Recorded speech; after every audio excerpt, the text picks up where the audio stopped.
So we stayed the night here in Genoa at this Holiday Inn, beautiful place, and it's right on the water, as you can see. Today we're going on a cruise, that ship. So we're going to take you along with us and you can see what it's like. Cruising the Mediterranean, leaving from Genoa, and we have several stops along the way. So I specifically chose the Holiday Inn because it's right there on the port. It's about a kilometer away from the Belissima and it had beautiful views. So we could just walk the sidewalk to the Belissima, take about 15 minutes, and we didn't have to get an Uber or a taxi if we didn't want to, so that helped in price. Now we did have to take our luggage the whole way, but the kids really liked the bunk beds and the rooms were nice and clean and they had really good room service as well at an affordable price. Having breakfast at the Holiday Inn pre-cruise. Yep. Today we're going to go on our cruise. Good breakfast? Yep. Excited about the cruise? Yep. Me too. Breakfast was included in the price of the stay and they had an amazing spread. They had cold cuts, they had some hot food, and they also had lots of different breads. Our boat wasn't set to board until the afternoon, so we had plenty of time to go look around Genoa. We put all of our luggage in the car and headed out to the metro. And cool thing was the metro from 10 a.m. to 4 p.m. and from 8 p.m. to 10 p.m. was free. So we could just get on the metro and go where we wanted to go. We didn't have to worry about tickets. Great job, Genoa City. Genoa was well marked at their metro systems, which was really nice because we've been to some places where it hasn't been so easy to figure out where we're going. And we got on the metro. It was a little crowded, but not too bad. Nice quiet ride. Okay, so which one did we get off at? That sounds like a car. Yeah, why? It's the one that sounds like what, Rebecca? Sounds like a car. Very expensive car. So what are we gonna go see? A Ferrari. Let's go check it out. Genoa is probably most known for being the birthplace of Christopher Columbus, the famous explorer. So we had to go and see his house, or where he was said to have lived according to the maps of the city. This was actually rebuilt because of a war. There was a lot of damage, and so in 1900 they rebuilt this area. Now it's a museum for Christopher Columbus's life. And as you see, it's not in great repair, but it was cool to be able to see the place where he's believed to have lived. His dad had a shop at the bottom, and then the family probably lived overhead. And right next to it is a cloister. Actually, this is from a medieval church, St. Andrea Church, that was not located here, but they relocated the cloister to here, and it's actually a really beautiful little area. It's hard to believe you're in the middle of a large city as you're looking around here and enjoying the beauty of this small area.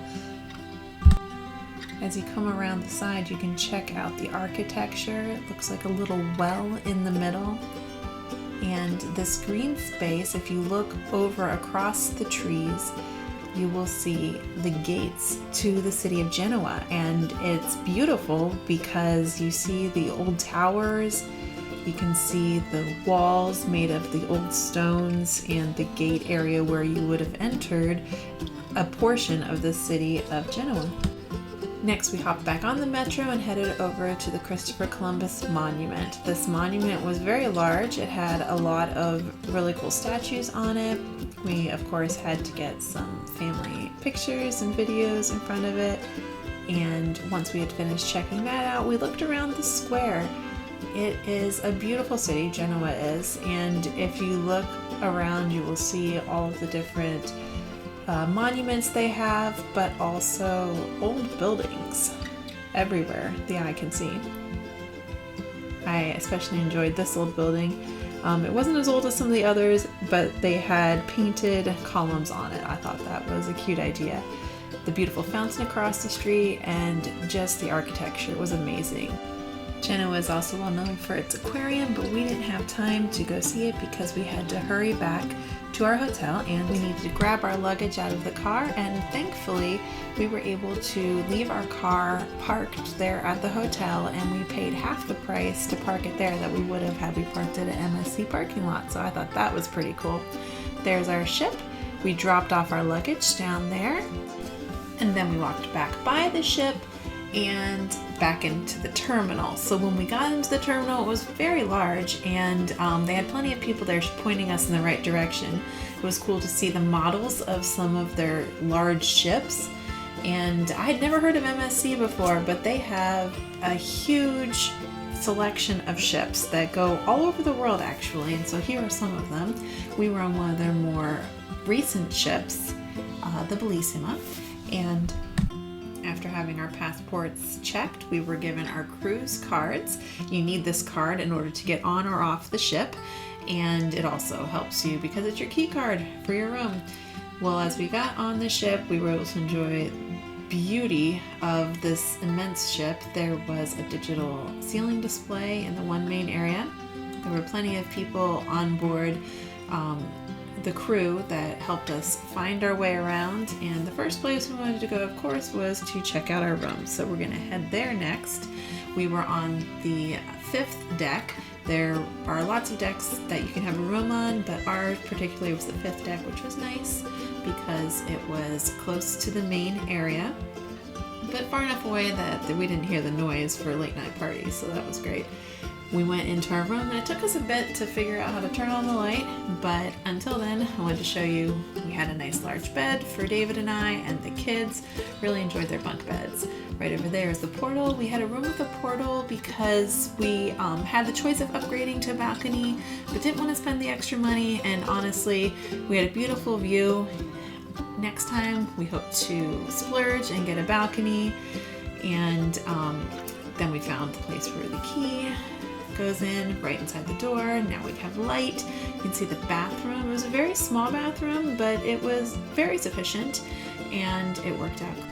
Next, we headed to the main eating area because there were desserts, welcome aboard desserts, so we enjoyed that. And then it was time for our embarkation brief. Basically, the day that you get on, you have to go to this brief because it is mandatory, and this way you know what to do in the case of emergency, where you need to meet with your group and how to go about that process. Of course, there was talk of life vests, and thankfully we didn't have to use any of this information, but it was definitely good to have just in case, to be prepared.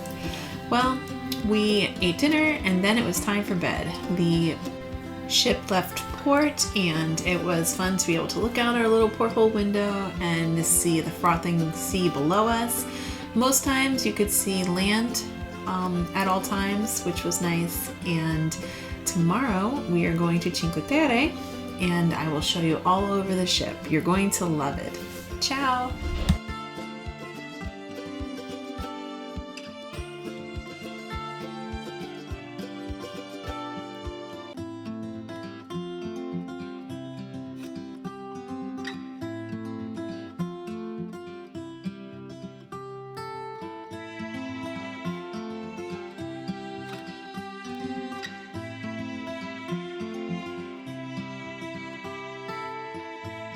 So here we are on the busy street, Genoa. We're just walking down the road, and all of a sudden we came across this. You can't really tell here, but that's So cool. a huge mansion, right? Yeah. Some pretty well manicured yards, and like some really ornate artwork and walkways and stuff like that. So, never know what you'll find.